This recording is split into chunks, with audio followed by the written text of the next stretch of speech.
Good day everyone. Today I will be presenting an analysis of Sunrise Paradise Hotel located in Bohol.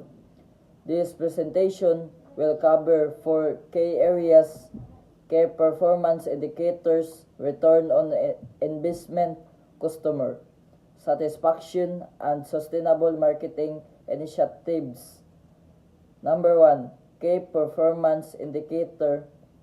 First, let's look at the key performance indicators or used to measure the hotel's performance.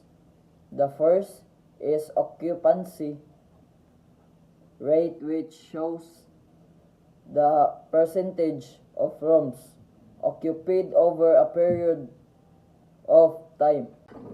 Second is the average daily rate or ADR, which measure the average income earned per room.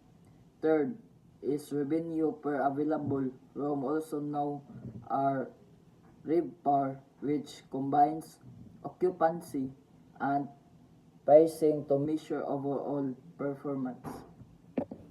Lastly, customer satisfaction score is used to evaluate guest experience based on reviews and feedback. These KPIs help the hotel understand its performance and make better business decisions. Number 2, return on investment ROI.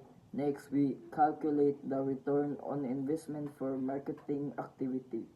For example, the hotel spent for 50,000 on a social media advertising campaign using Facebook and Instagram.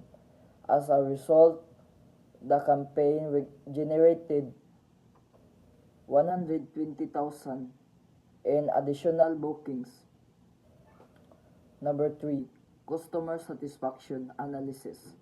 Now let's analyze customer satisfaction based on online reviews and survey.